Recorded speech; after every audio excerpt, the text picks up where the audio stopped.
아마 여러분이 처음 해외여행을 갔을 때 식당에서 밥을 먹거나 호텔을 나오면서 팁을 주는 문화를 접했을 겁니다. 10에서 20% 정도의 팁을 종업원들에게 주는데 또 이걸 안 주면 그때부터 서비스는 개판이 됩니다. 이때 어른들은 팁을 얼마 줘야 하냐면서 10불, 15불 말씀을 나누고 계시면 불? 혹시 달러를 불이라고 하는 건가? 라는 의문을 가졌을 겁니다. 아니라고요? 어쩌라고요? Don't let me leave, Murph! 저는 궁금했습니다.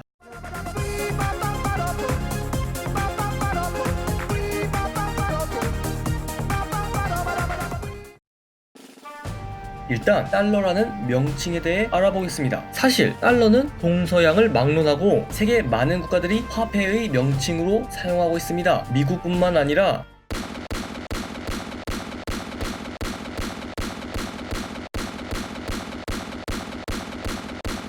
등등이 있답니다. 이렇게 화폐의 단위로 많이 사용되는 달러는 과거 유럽 전역에서 화폐로 사용된 은화에서 이름을 따왔습니다. 주로 은화는 유럽의 은광에서 생산해냈습니다. 현재 체코 동남부 지역에서 생산되었던 은화는 그 지역의 이름을 따 탈러라고 불렀습니다. 이 은화가 유럽 전역으로 유통되면서 영국에서는 달러라고 불렸습니다. 이 시기 스페인은 아메리카에 많은 식민지를 개척하며 남미 식민지에서 엄청난 은을 유럽으로 유입시키게 되었죠. 그렇게 스페인은 최고의 전성기를 맞이했습니다. 원래 스페인의 화폐 단위는 레알이었는데 은이 많아지면서 8레알에 해당하는 은화를 만들기 시작합니다. 은화의 이름은 스페인어로 페소 데 오초. 페소는 화폐의 가치를, 오초는 8이라는 뜻으로 스페인 레알 혹은 스페인 달러라고 불렸습니다. 이후에는 페소가 스페인 식민지까지 널리 쓰이는 화폐 단위로 사용되었죠. 달러라는 단어 자체가 영어로 원이라는 의미를 대체하고 있는 듯 합니다.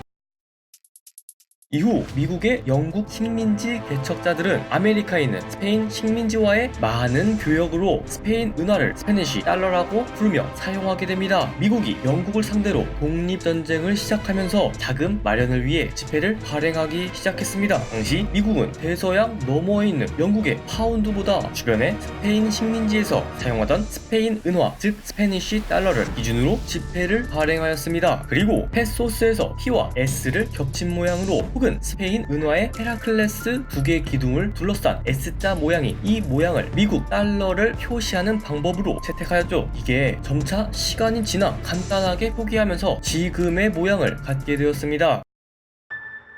굳이 달러의 기호의 유래까지 이 영상에서 알려줄까 하실 텐데 처음에 설명하려던 달러를 왜 불이라고 할까의 이유가 달러의 기호에서 따왔다고 볼 수 있습니다. 일본은 에도 시대부터 제한적이지만 서양과의 무역을 하고 있었습니다. 그리고 일본은 서양의 문물을 일본식으로 정리하면서 받아들입니다. 이때 유럽에서 널리 쓰이던 스페인 은화 또한 도루라루라고 읽히며 유입되게 되었죠. 시간이 흘러 에도 시대 말 일본은 미국의 흑선과 마주하게 되고 미국과의 불평등 조약을 맺으며 수교를 하게 됩니다. 이때 미국은 달러의 표기로 이 모양을 사용했기 때문에 일본은 이와 비슷한 한자를 찾기 시작합니다. 한자 불자의 모양을 빌려서 익숙하게 표기했는데 일본인들은 이를 불자로 쓰긴 했지만 예전보다 간결하게 읽을 때는 달러의 소리와 비슷하게 도루라고 발음했습니다. 그리고 일본은 옆나라 조선에게 똑같은 방법으로 불평등 조약을 맺고 수교를 하게 됩니다. 시간이 지나 조선 또한 불미스러운 사건으로 미국과 접촉하였고 미국은 조선과 최초로 조약을 맺은 서양 국가가 되었습니다. 그렇게 세 나라가 이어짐으로써 당연히 각국의 화폐도 교환되게 되었습니다. 조선은 미국과 먼저 접촉하여 교류를 시작한 일본에게 미국에 대해 알아가기 시작합니다. 이때 미국의 화폐인 달러를 한자 불자에서 똑같이 모양을 빌렸었고 일본어인 너를 쓰는 것은 좀 그래서 그냥 불자의 소리까지 빌렸었죠. 이때부터 조선에서는 달러를 한자 불자의 뜻과 음을 빌려 사용하게 됩니다. 그렇게 일제강점기가 지나가고 수많은 역경을 딛고 지금의 대한민국이 되었습니다. 이후에도 달러를 불이라는 한자 모양과 소리를 계속해서 여러 매체에서 사용되었고 자연스레 이를 따라하면서 지금까지 이어져 사용되었죠. 물론 이제는 영어 교육이 보편화되고 해외 여행자도 많아지면서 달러를 불로 읽는 경우도 점차 줄어들고 있습니다. 부디 외국에서 달러를 유창하게 불이라고 하지 마시길 바라면서 영상 마치겠습니다.